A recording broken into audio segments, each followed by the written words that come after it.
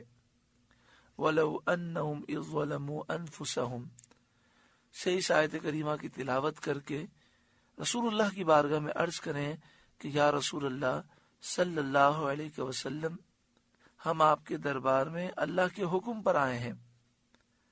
اللہ نے ہمیں حکم دیا، ہم آپ کے دربار میں آ گئے. اب ہم اللہ تعالیٰ سے معافی مانگتے ہیں، آپ ہمارے لیے استغفار کریں.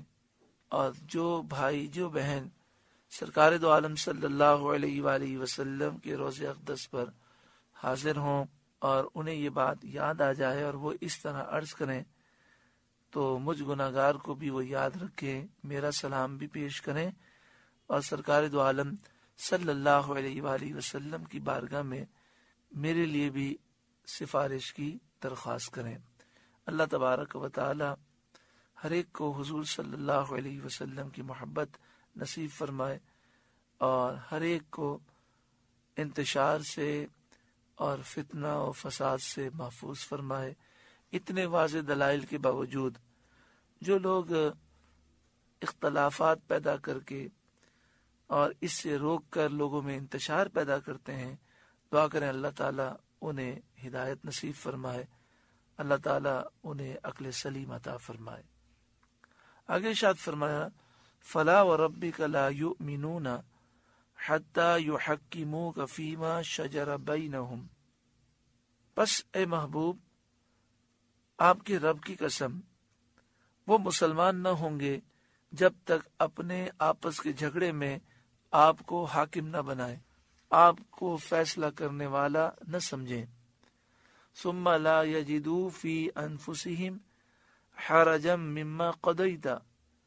پھر جو کچھ آپ حکم فرما دیں، جو کچھ آپ فیصلہ کر دیں، اپنے دلوں میں اس سے رکاوٹ نہ پائیں. وَيُسَلِّمُوا تَسْلِيمًا، اور دل سے اس فیصلے کو مان لیں. معنی یہ ہے کہ جب تک آپ کے فیصلے اور حکم کو صدق کے دل سے نہ مان لیں، مسلمان نہیں ہو سکتے. سبحان اللہ. اس سے رسول اکرم صلی اللہ علیہ وآلہ وسلم کی شان معلوم ہوتی ہے. اس آیت کریمہ کے شان نزول کے بارے میں بخاری شریف کتاب التفسیر باب قولی فلا وربک لا یؤمنون حتی یحکموک فیما شجر بینہم، اس باب کے تحت حضرت امام بخاری لکھتے ہیں فقال النبی صلی اللہ علیہ وآلہ وسلم، نبی اکرم صلی اللہ علیہ وآلہ وسلم نے ارشاد فرمایا اسقی یا زبیر ثم ارسل الماء الى جارک. اے زبیر، پانی اپنے باغ کو پلا، پھر اپنے پڑوسی کی طرف پانی کو چھوڑ دے. اس فرمان کا پس منظر یہ ہے کہ پہاڑ سے آنے والا پانی جس سے باغوں میں آب رسانی کرتے ہیں، یعنی پہاڑوں سے جو پانی آتا ہے اور اس پانی کے ذریعے باغوں کو سیراب کیا جاتا ہے، اس میں ایک شخص کا حضرت زبیر رضی اللہ تعالیٰ عنہ سے جھگڑا ہو گیا. معاملہ سید عالم صلی اللہ علیہ وسلم کے حضور پیش کیا گیا تو حضور صلی اللہ علیہ وسلم نے فرمایا اسقی یا زبیر، اے زبیر تم اپنے باغ کو پانی دو. ثم ارسل الماء الی جارک، پھر پانی اپنے باغ کو دینے کے بعد اپنے پڑوسی کی طرف پانی چھوڑ دو. حالانکہ شرعی مسئلہ یہ ہے کہ جو پہاڑوں سے پانی آتا ہے اس میں حق قریب والے کا ہوتا ہے، لیکن نبی اکرم صلی اللہ علیہ وآلہ وسلم نے احسان فرمایا اور حضرت زبیر بن عوام کو احسان کرنے کی آپ نے تلقین فرمائی کہ تم اپنے باغ کو سیراب کر لو اور اس کے بعد اپنے پڑوسی کی طرف پانی چھوڑ دو. اس شخص کو یہ بات گراں گزری، اس کی زبان سے یہ کلمہ نکلا یا رسول اللہ، زبیر آپ کے پھوپھی ذات بھائی ہے. نبی اکرم صلی اللہ علیہ وآلہ وسلم ناراض ہوئے اس بات سے. ثم قال، پھر آپ نے فرمایا اسقی یا زبیر، اے زبیر اپنے باغ کو پانی سے سیراب کر. ثم احبس الماء، پھر پانی کو روک لے. حتی یرجع الی الجدر، یہاں تک کہ پانی کھیت کی منڈیروں تک پہنچ جائے. ثم ارسل الماء الی جارک، پھر پانی کو اپنے پڑوسی کی طرف چھوڑ دے. تو اس پر یہ آیت کریمہ نازل ہوئی. قال زبیر فما احسب هذه الآیات الا نزلت فی ذلک. حضرت زبیر رضی اللہ تعالیٰ عنہ کہتے ہیں میں یہ سمجھتا ہوں کہ یہ آیتیں اسی واقعے پر نازل ہوئی تھیں. بخاری شریف کے جو شارحین ہیں انہوں نے اس پہ کلام کیا کہ حضرت زبیر بن عوام سے جھگڑا کرنے والا وہ جو شخص تھا وہ کون تھا. بعض نے کہا کہ وہ منافق تھا، بعض نے فرمایا کہ یہ تھا مسلمان، لیکن جب اس نے یہ کلمہ کہہ دیا اور جذبات میں اور غصے میں یہ بات اس نے کہہ دی تو یہ مرتد ہو گیا. پھر اللہ تعالیٰ نے اسے توبہ کی توفیق عطا فرمائی اور نبی اکرم صلی اللہ علیہ وآلہ وسلم نے بھی اس کی توبہ قبول فرمائی اور حضور نے اسے معاف فرما دیا. پھر حالت اسلام میں زندگی گزاری انہوں نے اور پھر مسلمان ہونے کی حالت میں ہی ان کا خاتمہ ہوا. اس آیت کریمہ میں یہ حکم دیا گیا کہ مسلمانوں کو ہی چاہیے کہ نبی اکرم صلی اللہ علیہ وآلہ وسلم جب کوئی فیصلہ فرما دیں تو حضور صلی اللہ علیہ وآلہ وسلم کے فیصلے کو وہ دل و جان سے قبول کریں اور ہر جھگڑے میں وہ حضور کی بارگاہ میں فیصلہ لینے کے لیے جائیں اور جب فیصلہ ملے تو دل و جان سے قبول کریں اور دل میں کسی قسم کا کوئی خیال نہ لائیں. یہ مومن کے لیے ضروری ہے. آج 1400 سال گزرنے کے بعد بھی ایک مسلمان کے لیے یہ چیزیں ضروری ہیں. جب بھی اپنے معاملات کا یا اپنے جھگڑے کا وہ فیصلہ کرنا چاہیں، آپس کی لڑائی جھگڑوں کا اگر فیصلہ کرنا ہو تو مسلمانوں کو چاہیے کہ وہ قرآن و حدیث کی طرف رجوع کریں. اللہ اور اس کے رسول صلی اللہ علیہ وآلہ وسلم کے حکم سے اپنے فیصلے کا حل نکالیں، اپنے مسئلے کا حل نکالیں اور پھر اس پر دل و جان سے عمل کریں، دل و جان سے اسے مانیں. ایسا نہ ہو کہ اگر شریعت سے کوئی حل نکلے اور وہ ہمارے لیے بہتر ہو، ہمیں فائدہ لگ رہا ہو تو ہم مانیں اور ہمیں نقصان لگ رہا ہو تو ہم انکار کر دیں. مومن ایسا ہرگز نہیں کر سکتا.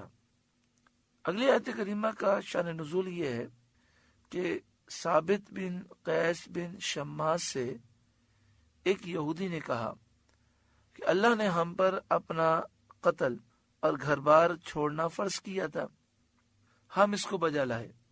یعنی مراد یہ ہے کہ جب ہمارے باپ داداؤں نے بچڑے کی پوجا کی تو اللہ نے حکم دیا کہ اپنی گردنیں جھکا دو اور اپنے آپ کو قتل کے لیے پیش کر دو، تو ہم قتل کے لیے پیش ہو گئے. اللہ نے ہمیں حکم دیا کہ مصر چھوڑ دو اور شام جاؤ اور دشمن سے مقابلہ کرو، تو ہم نے اپنے گھر بار چھوڑ دیے. تو ثابت نے فرمایا کہ اگر اللہ ہم پر فرض کرتا تو ہم بھی ضرور بجا لاتے. اس پر یہ آیت کریمہ نازل ہوئی وَلَوْ أَنَّا كَتَبْنَا عَلَيْهِمْ أَنِ اقْتُلُوا أَنفُسَكُمْ، اور اگر ہم ان پر فرض کرتے کہ اپنے آپ کو قتل کر دو، أَوِ اخْرُجُوا مِن دِيَارِكُمْ، یا اپنے گھر بار چھوڑ کر نکل جاؤ، مَا فَعَلُوهُ إِلَّا قَلِيلٌ مِّنْهُمْ، تو ان میں تھوڑے ہی ایسا کرتے. وَلَوْ أَنَّهُمْ فَعَلُوا مَا يُوعَظُونَ بِهِ لَكَانَ خَيْرًا لَهُمْ، اور اگر وہ کرتے جس بات کی انہیں نصیحت دی جاتی ہے تو اس میں ان کا بھلا تھا. وَأَشَدَّ تَثْبِيتًا، اور ایمان پر خوب جمنا تھا. یعنی اگر نبی اکرم صلی اللہ علیہ وآلہ وسلم کی اطاعت و فرمانبرداری وہ کرتے اور مشکل سے مشکل حکم بھی آ جاتا لیکن وہ فرمانبرداری کرتے تو ان کا ایمان اور مضبوط ہو جاتا، اور ایسا کرنا ان کے حق میں اچھا تھا۔ وَإِذًا لَآتَيْنَاهُمْ مِن لَّدُنَّا أَجْرًا عَظِيمًا، اور ایسا ہوتا تو ضرور ہم انہیں اپنے پاس سے بڑا ثواب دیتے۔ وَلَهَدَيْنَاهُمْ صِرَاطًا مُسْتَقِيمًا، اور ضرور ان کو سیدھی راہ کی ہدایت کرتے۔ اس آیت کریمہ سے یہ معلوم ہوا کہ اللہ رب العالمین نے ہم پر کرم فرمایا اور مشکل احکام ہم پر لازم نہیں کیے گئے، لیکن اگر ہم کسی حکم کو مشکل سمجھتے ہیں یا کسی حکم پر عمل کرنا دنیاوی اعتبار سے ہم پر مشکل ہو جاتا ہے تو ہم پرواہ نہ کریں، اللہ اور اس کے رسول کی فرمانبرداری کریں، تو یہ ہمارے لیے بہت بہتر ہے۔ اس سے ہمارا ایمان مضبوط ہوگا، اللہ اپنے پاس سے اجر عظیم ہمیں دے گا اور ہمیں سیدھی راہ پر اللہ رب العالمین گامزن فرما دے گا۔ وَمَن يُطِعِ اللَّهَ وَالرَّسُولَ، اور جو اللہ اور اس کے رسول کا حکم مانے، فَأُولَئِكَ مَعَ الَّذِينَ أَنْعَمَ اللَّهُ عَلَيْهِمْ، تو اسے ان کا ساتھ ملے گا جن پر اللہ نے فضل کیا، یعنی جو اللہ اور اس کے رسول کی فرمانبرداری کرے وہ ان لوگوں کے ساتھ رہے گا جن پر اللہ نے انعام فرمایا، فضل فرمایا۔ من النبیین، یعنی انبیاء، والصدیقین، اور صدیق، والشہداء، اور شہید، والصالحین، اور نیک لوگ، یعنی ایسا شخص جو اللہ اور اس کے رسول کا فرمانبردار ہے وہ انبیاء کے ساتھ ہوگا، صدیقین، شہداء اور صالحین کے ساتھ ہوگا۔ تو معلوم ہوا کہ جو انبیاء کے مخلص فرمانبردار ہیں وہ جنت میں ان کی صحبت اور ان کے دیدار سے محروم نہ ہوں گے۔ صدیق انبیاء کے سچے متبعین کو کہتے ہیں، جو نبی کی صحیح معنوں میں پیروی کرے اسے صدیق کہتے ہیں، جو اخلاص کے ساتھ ان کی راہ پر قائم رہیں، انبیاء کے راستے پر وہ چلتے رہیں۔ مگر اس آیت میں نبی کریم صلی اللہ علیہ وآلہ وسلم کے جلیل القدر صحابہ مراد ہیں، جیسے حضرت صدیق اکبر، حضرت فاروق اعظم، حضرت عثمان غنی، حضرت علی حیدر شیر خدا۔ نیک لوگوں سے مراد وہ لوگ ہیں جو دیندار ہیں، حقوق اللہ اور حقوق العباد کو ادا کرتے ہیں، اور ان کے اعمال، ان کا ظاہر باطن سب اچھا ہے اور پاک ہے۔ وَحَسُنَ أُولَئِكَ رَفِيقًا، یہ کیا ہی اچھے ساتھی ہیں۔ حضرت ثوبان رضی اللہ تعالیٰ عنہ سید عالم صلی اللہ علیہ وآلہ وسلم کے ساتھ کمال محبت رکھتے تھے، جدائی کی تاب نہ تھی، حضور سے جدا نہیں ہو سکتے تھے۔ ایک روز اس قدر غمگین اور رنجیدہ حاضر ہوئے کہ چہرے کا رنگ بدل گیا تھا۔ حضور صلی اللہ علیہ وآلہ وسلم نے فرمایا، آج رنگ کیوں بدلا ہوا ہے؟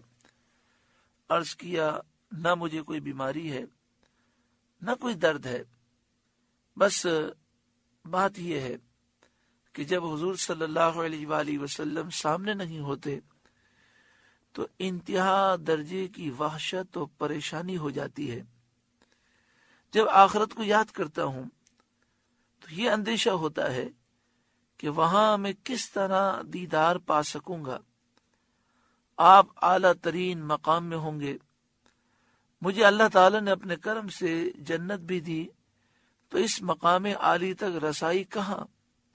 اس پر یہ آیت کریمہ نازل ہوئی اور انہیں تسکین دی گئی کہ باوجود منازل کے فرق کے فرمانبرداروں کو معیت کی نعمت سے سرفراز فرمایا جائے گا، یعنی جو رسول اللہ کے فرمانبردار ہیں، حضور سے محبت کرنے والے ہیں، انہیں جنت میں سرکار کا ساتھ نصیب ہوگا۔ بخاری شریف کتاب التفسیر باب قولہ فَأُولَئِكَ مَعَ الَّذِينَ أَنْعَمَ اللَّهُ عَلَيْهِمْ مِنَ النَّبِيِّينَ عن عائشہ قالت، حضرت عائشہ صدیقہ رضی اللہ تعالی عنہا سے روایت ہے، آپ نے فرمایا سمعت رسول اللہ صلی اللہ علیہ وسلم یقول، میں نے نبی کریم صلی اللہ علیہ وآلہ وسلم کو فرماتے ہوئے سنا، ما من نبی یمرض الا خیر بین الدنیا والآخرہ، جب بھی کوئی نبی بیمار ہوتے تو انہیں دنیا اور آخرت کے درمیان اختیار دیا جاتا کہ دنیا میں رہنا ہے تو دنیا کو اختیار کر لیں اور آخرت میں رہنا ہے تو آخرت کو اختیار کریں۔ وَكَانَ فِي شَكَوَاهُ الَّذِي قُبِضَ فِيهِ أَخَذَتْهُ بُحَّةٌ شَدِيدَةٌ، آپ فرماتی ہیں کہ نبی اکرم صلی اللہ علیہ وآلہ وسلم اس وقت جب کہ آپ بیمار تھے، علیل تھے، اور وہ مرض آپ کو لاحق ہوا جس میں آپ کا وصال ہوا، فَسَمِعْتُهُ يَقُولُ، تو میں نے نبی اکرم صلی اللہ علیہ وسلم کو فرماتے ہوئے سنا، مع الذین انعم اللہ علیہم من النبیین والصدیقین والشہداء والصالحین فعلمت انہ خیر۔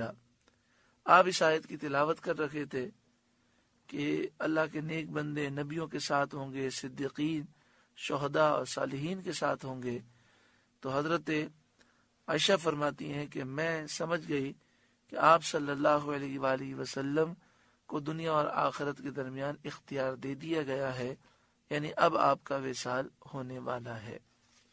یہ جو روایت پیش کی گئی، اس سے یہ معلوم ہوا کہ انبیاء علیہم السلام کی بارگاہ میں موت آنے سے پہلے ان سے اجازت لی جاتی ہے، اور ملک الموت ان سے اجازت لیتے ہیں، اللہ تبارک و تعالی انہیں اختیار دیتا ہے، اور ان کا دنیا سے جانا اپنی مرضی سے ہے، یہ اللہ تعالی نے انہیں اذن دیا ہے اور اللہ تعالی انہیں اختیار دیتا ہے۔